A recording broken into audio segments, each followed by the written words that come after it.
All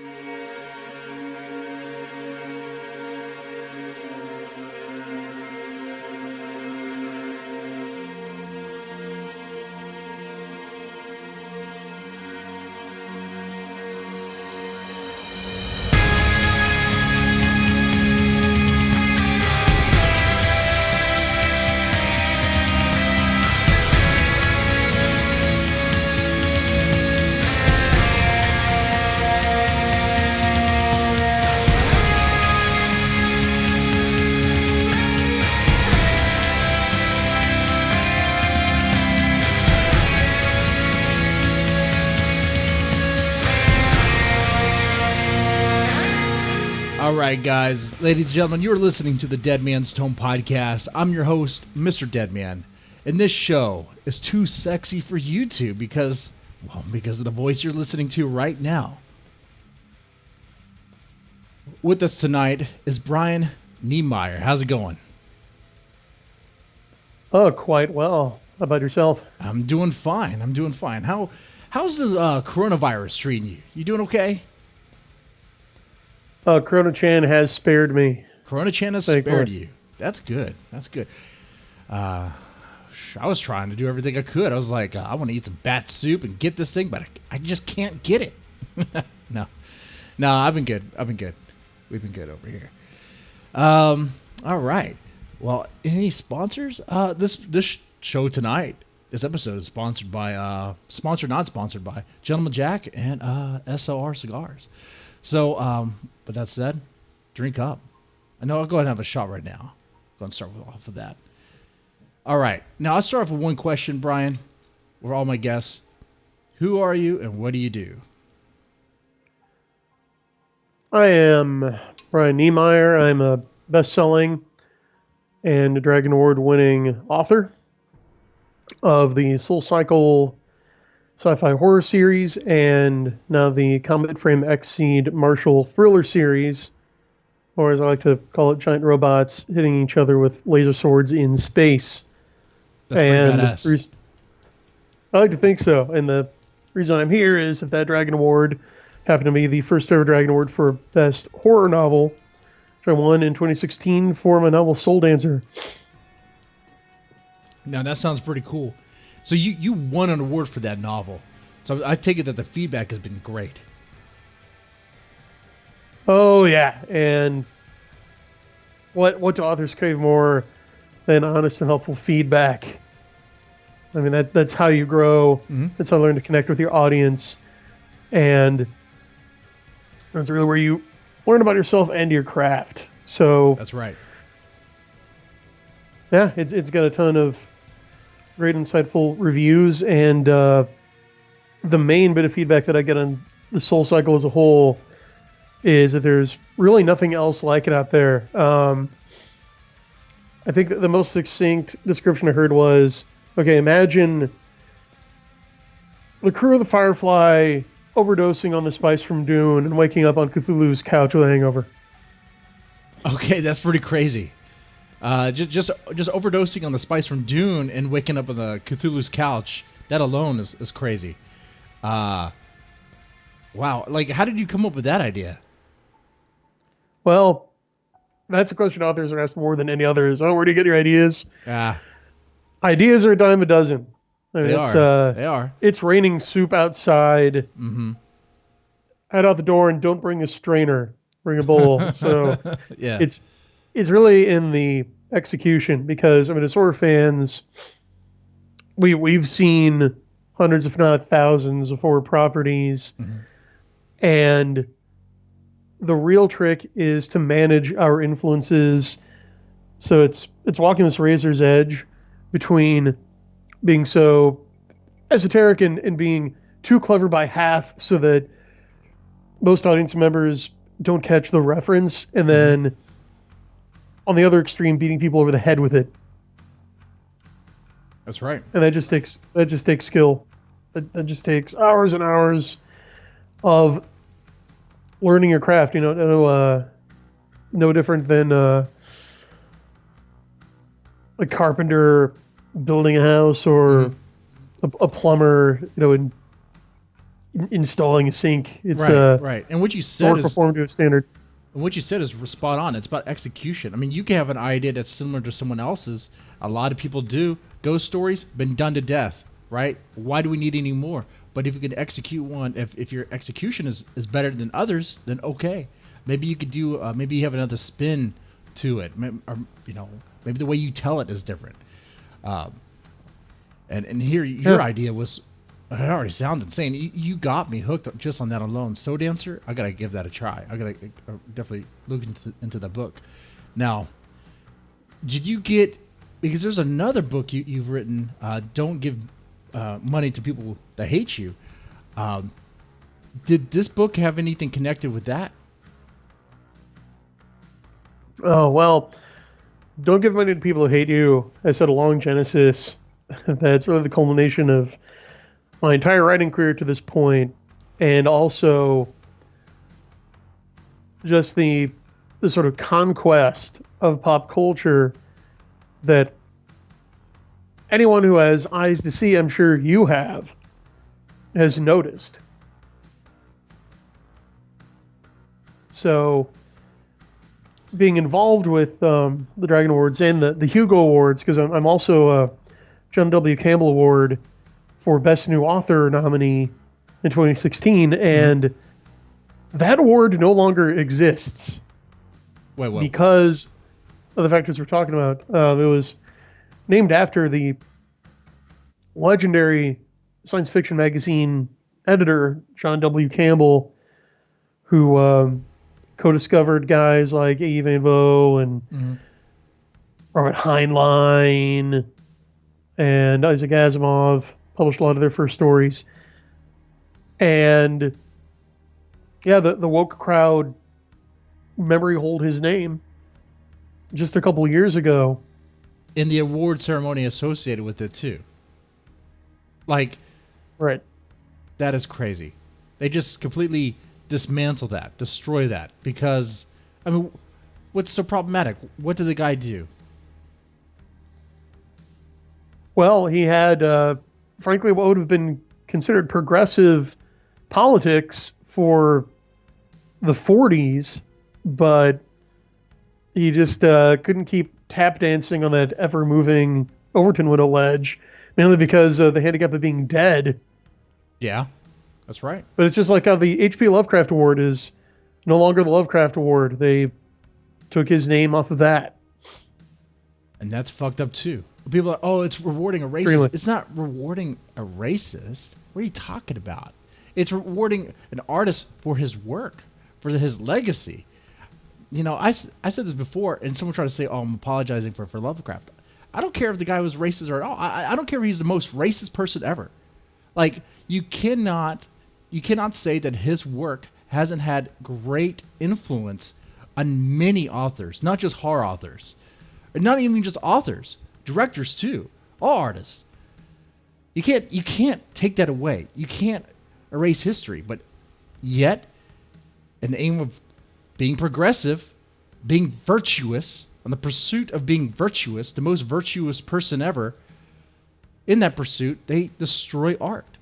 They destroy the names associated with art. They discredit them. They rip them apart. Does this sound like hyperbole, or does it sound like I'm right on the money here? Well, you cut right to the chase, because notice how the accusations leveled at Campbell and Lovecraft don't have anything to do with the quality of their work as an editor or an author. Right. That the people who tear down these legacies only ever speak in moral terms. Mm-hmm. Like, oh, well, that person was evil. Right. Well, on what basis? Because they're racist. Them? Because they're the most racist person or whatever. It's like, man, to some degree, we're all racist. To some degree, we are all ignorant to one way or the other. We're all biased, you know? Ah, man. And the pursuit. Oh, exactly. They're trying to, they try to seize unwarranted moral authority. So you just deny it to them. Just point out, well, you don't have any moral authority. You know, no one appointed you judge. Nobody died and made you Elvis, okay? Right. And it's funny, the people that are coming out with this moral authority, they like, what is morality to them? These same types, these same people within their own crowd are people who question the ethics related to, I don't want to say bestiality and incest and stuff, but some of them are confused on that because they don't have a moral compass. But they grandstand on, oh, someone's racist. They said an N-word. They said the word nigger before. We're going to tear them down. Yeah, I said that word. I said in context, okay? You know what I'm talking about. But Brian, I only allow one use. That was it. Okay, we gotta be PC for the rest of this episode. I'm just messing with you, man. Well, I prefer to call it optics. Yeah. Right. It's not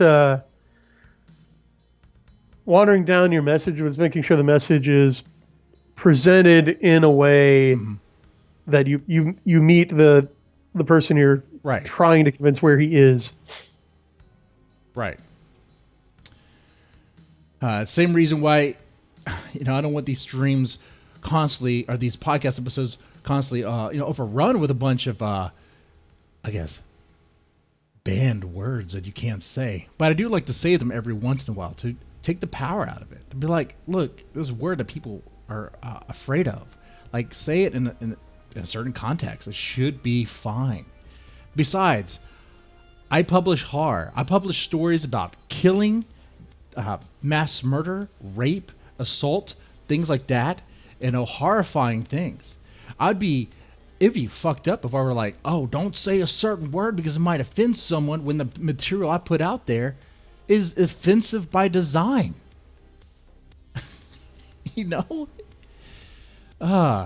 Man. Anyway, Brian, I think you and I think a little bit alike. I don't know, man. Well, I prefer to call the woke crowd shibboleths offending terms of yours rather than offensive, because then that shows the subjectivity of their accusations. Right? Like it's offending. Like, oh, I'm sorry, I said that offending thing. You're right. Because they do get offended by it. They get triggered by it. They look for things. You know what? Do you think they actually, these people who react to certain things like racist stuff and literature or whatever, hell, some of them are trying to say Mark Twain's racist, which is laughable, right? Do you think they actually think it's racist? Do you actually think that, oh, sorry, they probably do, but do you actually think that they're offended by it? Or they just seize the opportunity? Well, it's like you were kind of getting at there. They don't really have morality. They're really nihilists. So their morals are purely situational and utilitarian. It's the handy stick to beat the dog.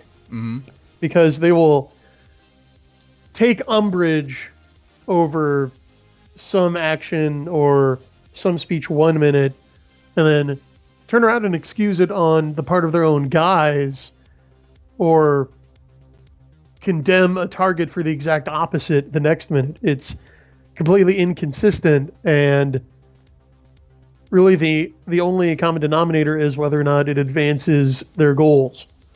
I agree there too.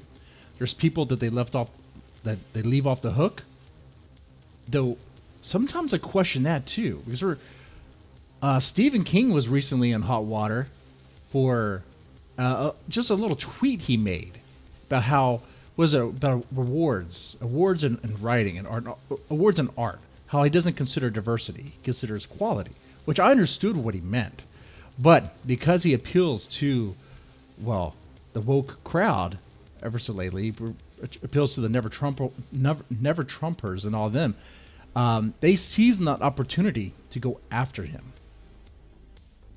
So, right, like, what? And I think in your book, I think you lay it out. Like what is the operation there? Like, are they looking for specific targets? I mean, are there certain ones that they'll never touch and just let go? And what is the reason why they want to, like, just destroy everything? Well, the number one mistake that dissenters from the progressive narrative make is thinking that these folks that some call SJWs. I think that's a dead meme. Yeah, it is. It's pretty dead. Yeah, I think they're more properly called the death cult because That's well, they their are. motives are moral, Mhm. and that's because they're actually pseudo religious. They Like these are. aren't ideologues. They're not out to convince anyone at the ballot box. Not primarily. You know, they're not looking to implement any particular policies because again, their policies flip on a dime. Like remember when the left was anti-war under Bush, Right. and but then under Trump, you know, they're calling for the invasion of Syria. So Well, the mainstream media definitely because they like war. They want war. It's well, the mainstream media are their high priests. oh yeah, they are. They what they would want is him to go to war and then for them to say, "Look at Trump, he's going to war," and then blame him for it. Right. That's what they would do. Yeah, so it's a mistake to think they want anything rational, that they're after implementing any policy or even ideology. They're not ideologues, they're zealots. That's right. Oh wait, I think you cut out. Are you still there? And that's why they destroy these properties.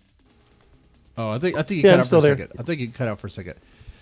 Now, let's go ahead and kind of define some more or go into when you say they're no longer SJWs because they're kind of a dead meme, and I agree, but they're more religious. So they're more like a death cult.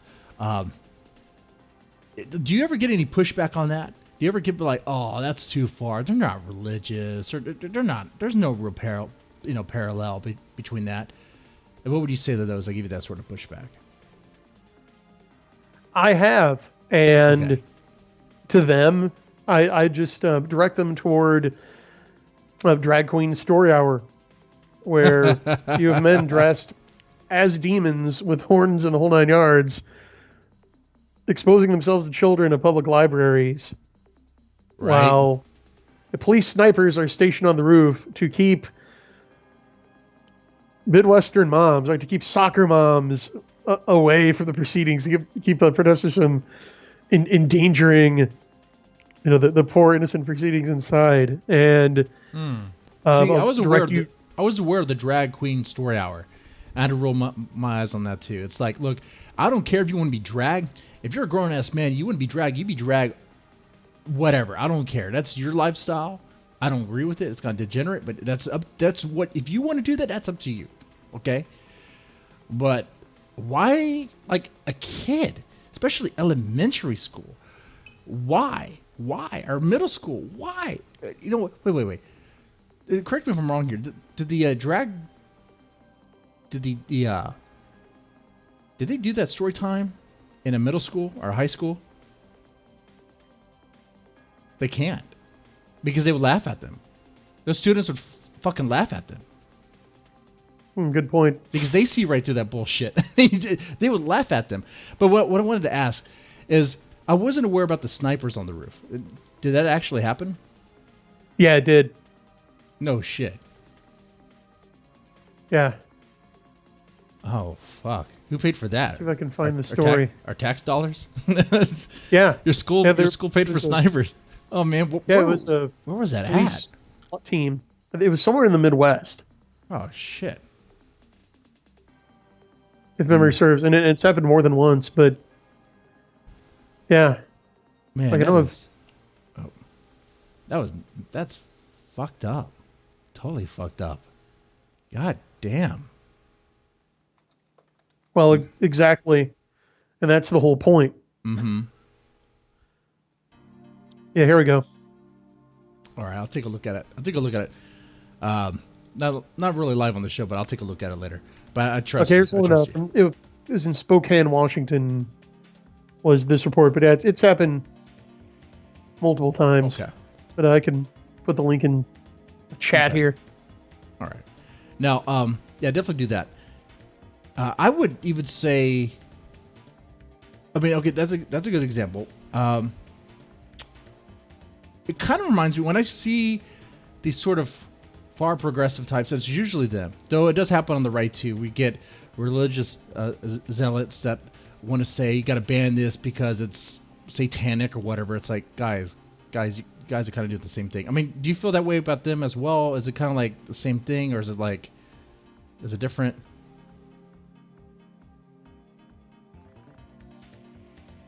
Are you still there? Oh, we might have had a hiccup there. Can you okay. repeat that question? Okay. So what about, I know the far left or the progressives, they tend to be the type that come out after art, after creative types because of what they've said and all that. But what about when the right does it? What about like when the far right does it? It's usually like, religious people who do it because of, maybe blasphemes or whatever. Like, how do you feel about that? Well, I mean, that's really a canard that is likewise used to try to stymie opposition to the death cult. It's like, oh, what about the moral majority, and what about the satanic panic in the 80s and 90s? I mean, they have to go back 30 or 40 years to try to find an example from the right. And if you look at what guys like the moral majority were saying back then, a lot of it turned out to be correct. I mean, for example, the Finders cult, which FBI documents have been declassified, revealed, actually were involved in wide-ranging kidnapping and ritual abuse of children. Yeah, I've read that. I read those documents, and I did a little stream on that, a little show on it. I was like, this is insane. Like, what's being revealed here was a routine. It sounded like it was going to be a routine traffic stop in Florida. It turned out to be something completely else. A van with a bunch of kids in it. And who are these kids? I don't know. But one thing leads to another, and then it's like FBI gets involved, and you find that the FBI was involved, and all this stuff, the CIA and all that. And that's crazy. Okay. All right. So what I was gonna say though, like, I don't like it. I don't care if you're left or right or where you lean. If you're coming out and saying I want to cancel this person because of what they say and what they do or whatever, it's like, why? It's like, I understand you don't have to buy it. Like, you don't have to buy what you don't like. If someone's making art or making something you don't like or shitting on you, yeah, don't buy it. But to actively try to go cancel them, that's like, guys, what are we doing? But now, what other ways are these this death cult? Is it more like a religion? Like, what other ways are they more like a religion? Well, they're a complete inversion, specifically of Christianity in several areas. So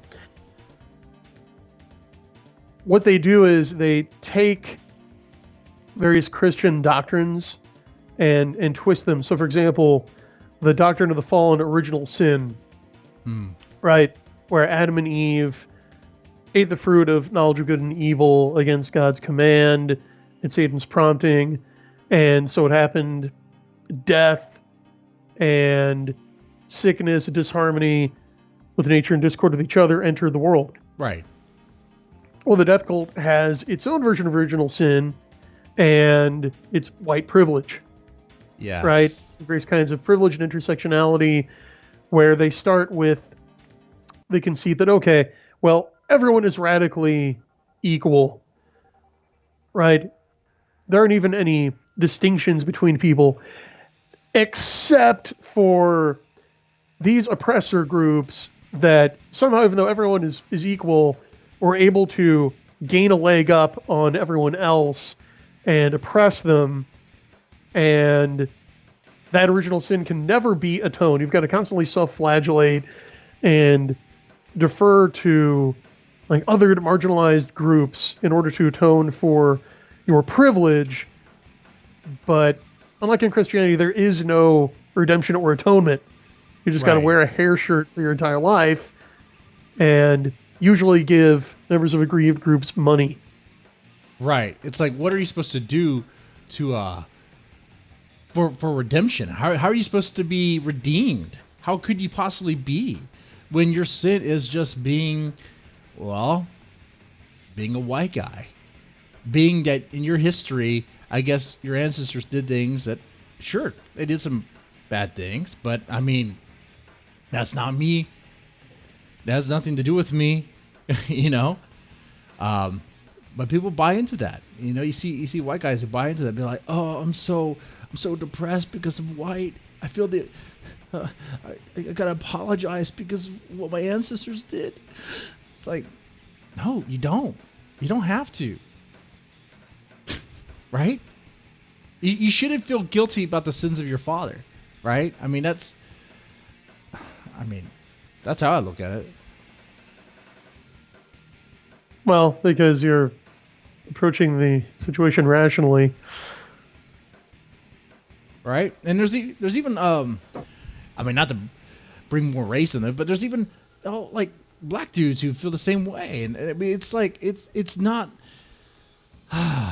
it's but I agree with you that they do have that parallel, or they do treat being white as the original sin. I could see that parallel. I could even go even further and see where I want to make this comparison to like ISIS, but because I'm thinking about the times where the videos came out where ISIS is just like demolishing like art and all this stuff, structures and all that, you know, monuments, because it doesn't appeal to them. It's not their stuff. They want to demolish whatever is, you know, I guess in their eyes, like blasphemous to them. Yeah, exactly. And I see these people who want to destroy artists, writers, comic book artists, filmmakers, actors, musicians, you know, destroy them, ruin them because of something they said, because of some sin they committed. Now, what are some, well, being a horror podcast, and being that you've written a horror book, is there stuff in the horror community that really shows this?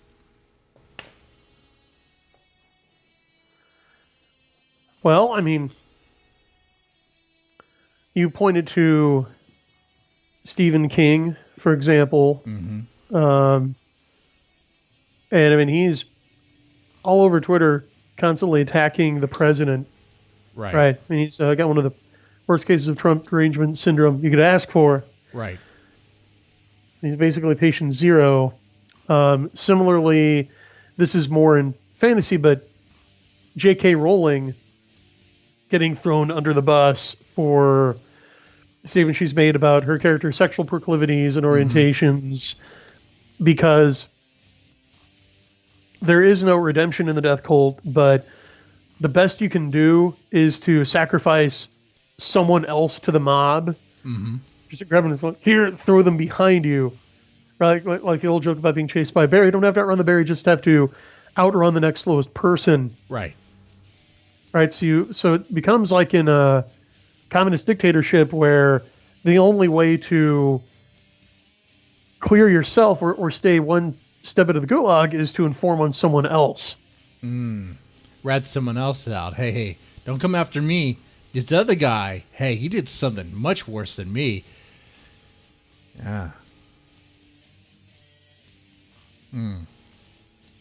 Yeah, you're right. Exactly. That's how you have Nobel laureates fired, and now you have Jimmy Fallon in trouble for a skit he did like 10 years ago. Yeah. Yep. So there's no statute of limitations. There's no leniency. There's no forgiveness. And yeah, it's really a wretched, small-souled, just mean, stingy moral vision. Right. But on levels of conflict, the moral level is the high ground. There's a reason people talk about the moral high ground. And the reason that conservatives lost the culture was because they stopped fighting on the moral level. Like around about 1974, there was a book that came out by a prominent conservative thinker, which basically argued that, well, we should stop couching our arguments in moral terms and only talk about the economy. It was kind of, it's the economy stupid before James Carville, right? Yeah. And that just forfeited the entire game. Is that when this started happening? That was when it really accelerated, because look at conservative arguments. Anytime they try to argue against the death cult or some death cult initiative, it's always in economic terms ultimately. Like, oh, well, is this good for business or good for the GDP or not? Mm-hmm. Like the most coherent argument they have against something like Drag Queen Storytime is ew, and that's not convincing. So conservatives just end up looking like liberals, but inconsistent liberals, whereas the death cult is at least consistent in their nihilism, and that's convincing. They're shown to, ironically, as much as conservatives talk about principles, they look flaky, and it's the death cult that looks consistent. Mm-hmm. They want to consistently destroy everything, but that's at least an ethos. It's at least consistent. That's right. I mean, hell, if they were concerned about morals, I mean, they're not, because of drag queen storytime hour. It's like, so what if the guy might have a shady past and be a criminal, or have? So what if it's a grown ass man dressed up as a woman in front of little kids? I mean, that's not going to be confusing for them. They're not going to go to their mom and dad with more questions like, Can a 35-year-old man be a dressed like a girl? Like, what's going on here? It's like they don't. It's like they don't ever consider, like, maybe it's too far. Maybe it is kind of ew. They'll be like, oh, that's just emotional thinking. That's just emotional thinking. It's like, well, sometimes emotional thinking. I mean, it's kind of like your aversion, the reaction to like a pedophile. It's like, ugh, God, it's horrible, it's gross, it's nasty, or incest, ugh, bestiality, ugh. It's just that gut reaction. Sure, I guess you can make another sort of argument about it, but there is that reaction of just, it's nasty, it's gross. Like, no, just don't do that. It's degenerate as fuck. You're right. But the right has totally lost that argument. At least they let it go. They let it slip, Well,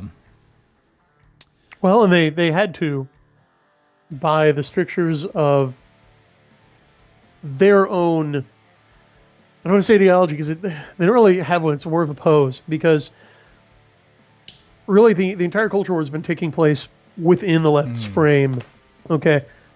Within capital L liberalism, because the central conceit of liberalism is what? What's the root of liberalism? It's liberty, it's freedom, right? And whenever you see an ism, it denotes that whatever comes before the ism is treated as an absolute. So liberalism is the attempt to uphold freedom as the highest social good. But there's a problem with that, because if you say, well, I'm for freedom, I can always ask, okay, freedom to do what? It begs the question, which freedom? Okay, freedom to speak your mind, freedom to worship how you want, freedom to run down the street naked, covered in fire ants. Okay, what? Yeah, I can stop you there too, because those same guys would also be quick to say, oh, they'll be quick to dismiss your God or your religion for freedom of religion. You don't need religion. God's nothing. You don't need God. But then they'll be like, that they want freedom. Okay, that's weird. Well, they're related. So once you make freedom an absolute, well, you open the door to the problem of getting rid of any kind of limiting principle, okay? Because if freedom itself and not the objective good that you use freedom to get a hold of. I'm not saying that freedom is bad or there's no such thing, but the value of any given freedom is strictly determined by the value of the inherent good it gives you access to. Okay? So, but once you divorce the concept of freedom from the concept of the good, from any grounding, there can't be any limit on it, even the truth. So even the truth has to be viewed under liberalism as a tyrannical, external, arbitrary imposition on self-expression. And that's what makes the death cult the death cult. The only highest good they recognize is the individual's right to unlimited self-expression. And if anyone attempts to curtail that at all, even in the name of the truth or the good, they're oppressing that person. Okay? And that's why conservatives can't win, because they accept the first half of that equation. Except, okay, well, you're free to do whatever you want. Well, as long as X. Well, you're appending that as long as is arbitrary. It contradicts the first premise. So the death cult can only say, well, see, you're inconsistent. You're just a backwards, outdated, knuckle-dragging Neanderthal who needs to get with the times. Right. They'll be quick to throw those ad hominems out there, But they will also be quick to be defensive and triggered if you put that on them, Now, one thing I noticed about this book, I haven't had a chance to read it all the way and really dive into it. But now, because we've all seen in various ways, or movie franchises changing, comic books changing, becoming, I guess, woke. Where you have Captain America becoming Hydra. It's like these comic book artists, these filmmakers, or whoever it is behind the scenes, they are manipulating things, changing things to shit on the fandom, to hijack something and claim it, to push some sort of agenda, some sort of narrative. But it's more complicated than that, right? It's actually simpler than that. Really? It's not complicated. Yeah, people try to ascribe all kinds of, they dive themselves into pretzels trying to think of a motivation for this. Like some will say, oh, well, it's money. They're just pursuing what the market wants. Well, when box office receipts are down 5%, even in a year when Avengers Endgame came out, and they were in 2019, despite one of the biggest movies of all time, you're not looking at a profit motive. Okay? The motive is to destroy these franchises, and the motive is that these people hate their audiences. That's really all it is. It's hatred. Now, is it everyone, or is it just certain? It's like a virus, right? It's like a cancer. It's just growing. Right.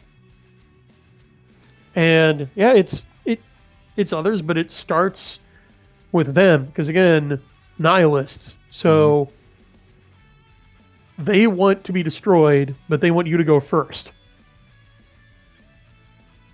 I think a recent example of that, although it's been people have been shitting on the Star Wars remake, the new trilogy, whatever, so much that it's like it's tired to even do it. But it's true that it's like the people behind the new Star Wars trilogy, it's like they did not care about Star Wars at all. They cared more about putting out they want a Mary Sue character. They want her to be able to do everything she can. They were more worried about feminism than they were about putting out a good story. All right, they don't care about a good story at all, and I've got them quoted chapter and verse in my book, and Don't Give Money to People Who Hate You, talking about their contempt for their audience. So you've got Kathleen Kennedy, the president of Lucasfilm, talking about how she's not beholden to Star Wars fans. Right. Well, and that's messed if you're up. the president of the company that makes Star Wars, yes, you are. Because the fans put food on the table. Yeah, it's messed up. We've got the the person who is the official runner of Star Wars Twitter account bashing Christians on Twitter. That's not a smart move, man. Not a smart move at all. It's definitely not a smart move when you are running a massive franchise like Star Wars and you want to say that you're not beholden to the fans.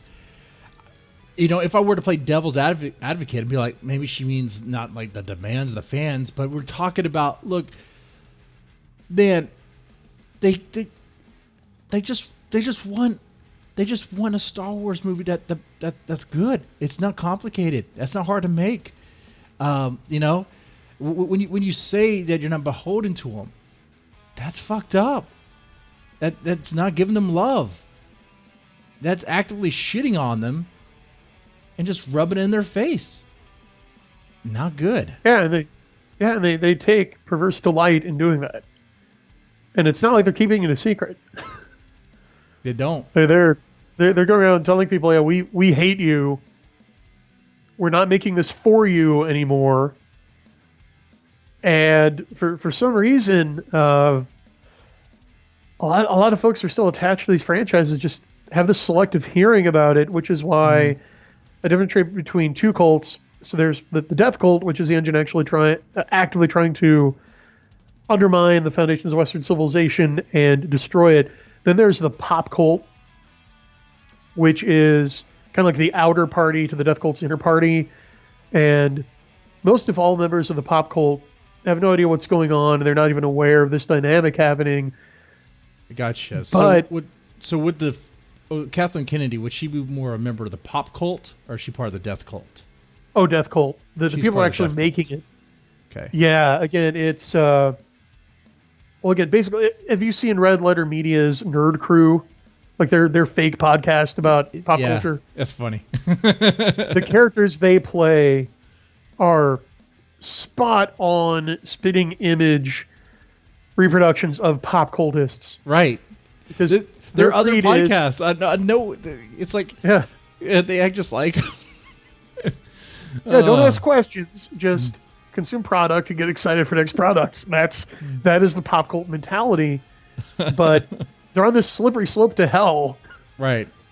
Which funnels them directly into the death cult because it strips away anything of meaning in their lives except for these IPs. And I realize I'm an IP creator. You know, I'm out here telling stories that I hope people will read and enjoy.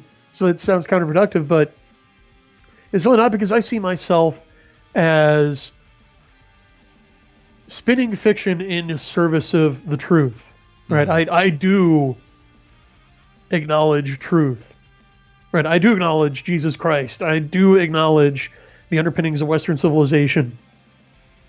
And that comes through in my work.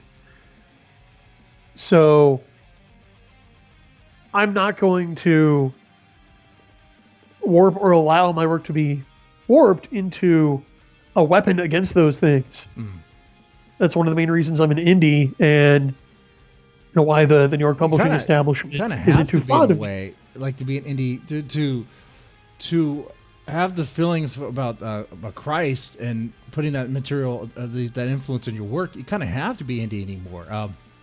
You know, a lot of the gatekeepers, even with indie publishing, they frown on that stuff. They don't like that stuff unless it's a tailored theme or whatever. I know I did an anthology called He's Risen. It was a parody. It was a zombie Jesus, that stuff like that. But I go to church. You know, I kind of have questionable faith here and there. I question it. It's okay to question. It's okay to question. But it's like. But when I get material like that, when I get submissions that I could tell are influenced by you know biblical stories, whatever, I don't frown on that. If the material's good, if the story's good, hell yeah, I'll take it. You know, it's like it's hard. I mean, one thing I'll say too, like, for anyone listening who's like, oh, well, I'm not into Jesus, whatever. But my thing is, it's like, I don't care if you are or you aren't. Like, I'm the sort of guy that I'm the sort of guy who, no matter what your influence is, like, I don't want to see you be taken down. If you have an audience, if you're an indie person, if you wrote a comic that was like, pro some degenerate shit that I didn't care about, I don't want people to tear you down. People can mock you, that's fine, you know. That is what it is. Anyway, but I know you only have so much time left. Let's hit hard on how has this pushback affected you directly? Because I don't think you really hit on that with your book. I think, like, did you get some pushback on your book, on one of your horror novels? Oh, yes, I did, because I wouldn't play ball with the Death Cult affiliated New York publishing establishment, or their cronies in the book review press and the fandom press. So I just started out as an author in 2015, and was delighted when I was nominated for a John W. Campbell Award for Best New Author, the 2016 Hugo Awards. And the Worldcon membership, which votes on the Hugos, circled the wagons to not only make sure that I didn't win, but voted me below no award. Why? Well, because I'm not a death cultist. Fidel, and an outsider, so they did everything they could to ostracize me. I mean, voting no award, by the way, means that it is a statement meaning that they don't think you deserve to be nominated in the first place. It's a protest vote. Right. I mean, was there something like what did he do? Did they drag something out in your work or something you said? I mean, no, the reviews of my work were good. It's just I was the wrong people. The wrong people. Yeah, and it's mainly because they hate the Christ. I mean, so it's mainly what it is. I mean, what was their excuse that they used, though? Oh, it doesn't matter. I mean, it would change by the day. You don't look at the excuse. You don't look at the rhetoric.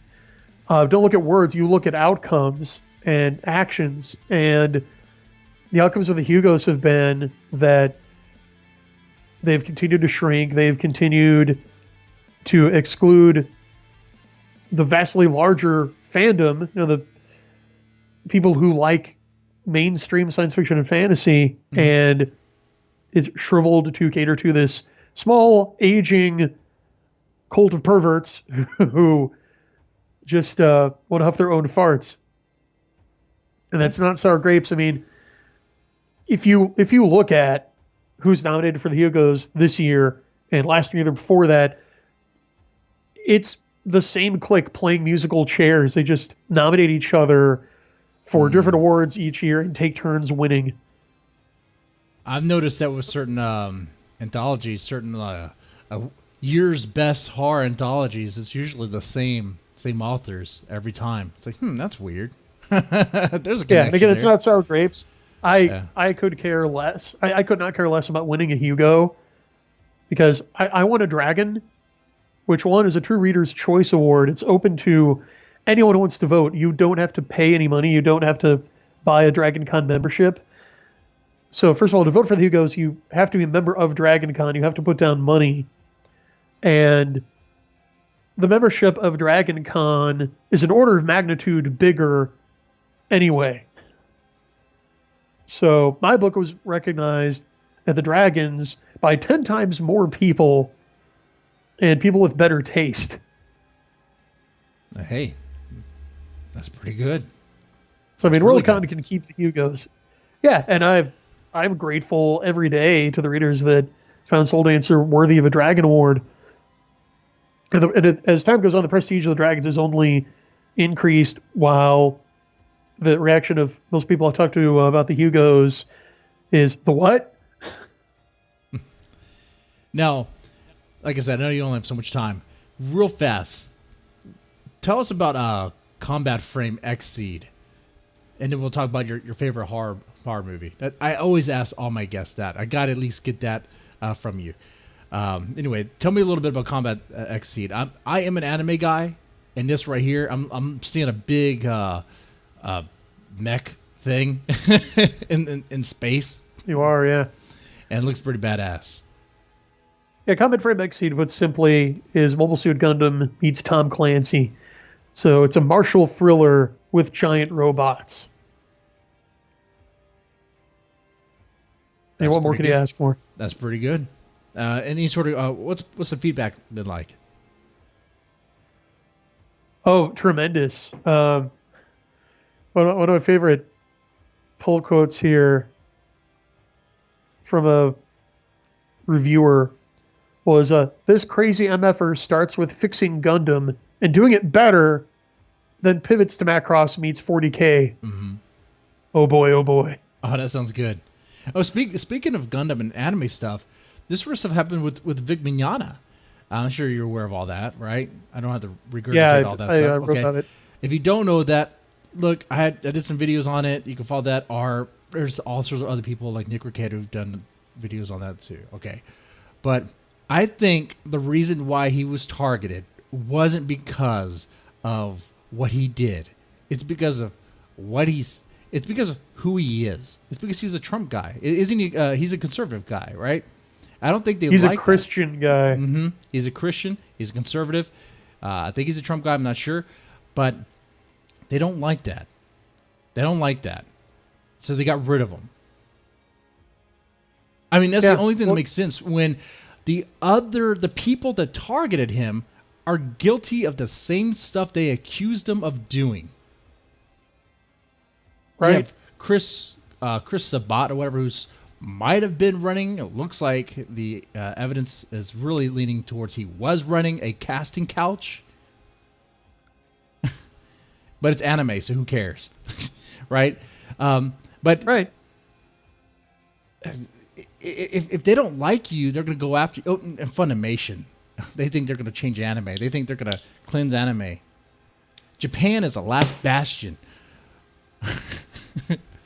for freedom, for real freedom of expression. And that's anyway. Well, I don't watch because now they've put Funimation, like certain studios have put Funimation like on like they're an actual decision making like advisory panel. Yeah. I think with the localization, so they all have input into the creation of new shows now.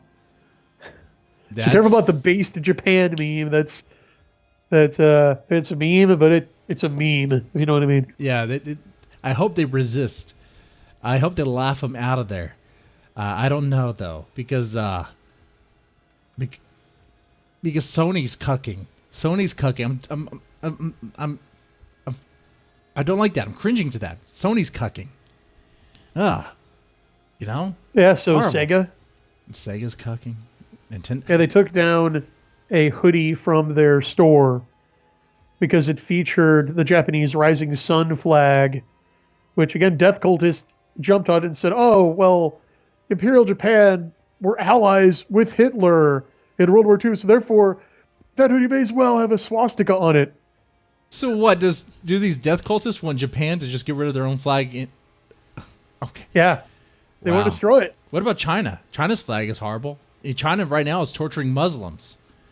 Right now, in these secret camps that aren't so secret, they're torturing Muslims right now. Yeah, that's another unprincipled exception because notice the Death Cult doesn't really care and tends to side with China. How much time do you have? Just let me know. Let's see, probably got about like 5 more minutes here. Okay. So if you wanted to talk horror, yeah, let's. Why don't we do that? I know. I only have you on borrowed time, man. This could go. Okay. All right. What is your favorite horror movie and why?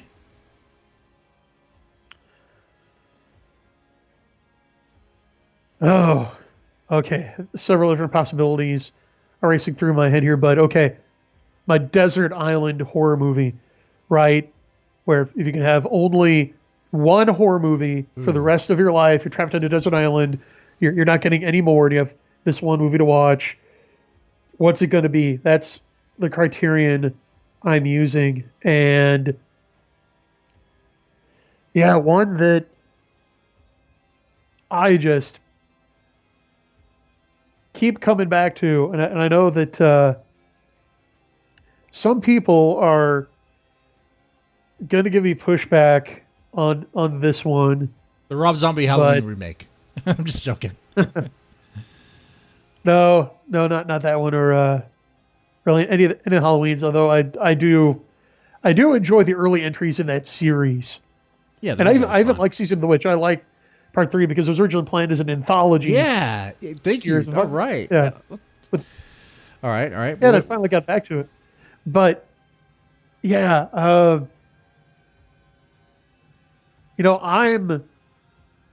really gonna have to go with an I can't believe the name's escaping me here.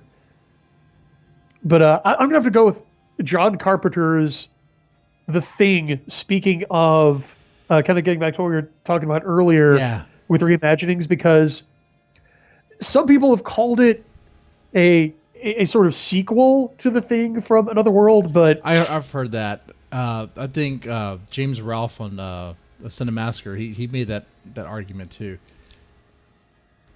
yeah, and you could say that, but I mean, really, it also works as a reimagining or remake, and it's one of the only times that's been done right. Yeah, that's actually a good example of where a remake, where people consider the remake to be better than the original. Usually, when people say the thing, they're not talking about the original. In fact, they don't even know that the original exists. Most likely, if you ask them, "Have you seen the thing?" Yeah, I've seen it. Have you seen the black and white one? What black and white one? It's probably going to go like that. Your conversation might go like that. Yeah, and then the thing is interesting because then a few years ago, we had another remake, which was again billed as a sequel or a prequel this time, actually. And it wasn't horrible, but it just wasn't memorable. I got to be honest with you, man. Not that I've been lying this whole time, but I got to be. I have not seen the remake of it, and I don't know if I want to. I don't know if I want to. You're not really missing much. I mean, a lot of it felt like a video game because, of course, they replaced that. I think it was Rob Bottin who did the spectacular special effects on the Carpenter version. They replaced that with CG, and a lot of it doesn't fully hold up, unfortunately. Yeah. Does it But have but that? it's not horrible. Does it have that super glossy look, like this very fake glossy CG look? It's in the period where they're starting to try to figure out a way around that, but it's still kind of there. It's just enough to be uncanny valley. Man, that's not good. I rewatched Event Horizon, I think a couple weeks ago. And Yeah. the spaceship scenes, not so bad. I'm like, okay, that's fine. That's just gonna have to be CG, or well, it doesn't have to be, but then the part where they're in the ship and you see like the objects floating around, it's like, yep, 90 CG right there. Yeah. That cup looks really glossy. But yeah, at least I'm glad I got enough time to at least get that out of you.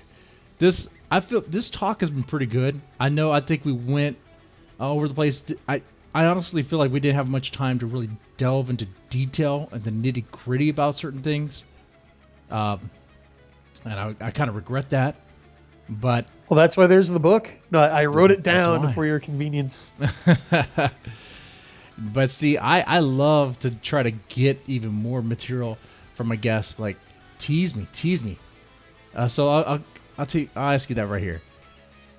If you were to, what's your pitch about this book? If I'm on the hook of like, man, I don't know if I really want to read this. What would you say? For don't give money to people who hate you? Mm-hmm. Well, for one, I would say it's pathetic to give money to people who hate you. Right? We can agree on that. Right.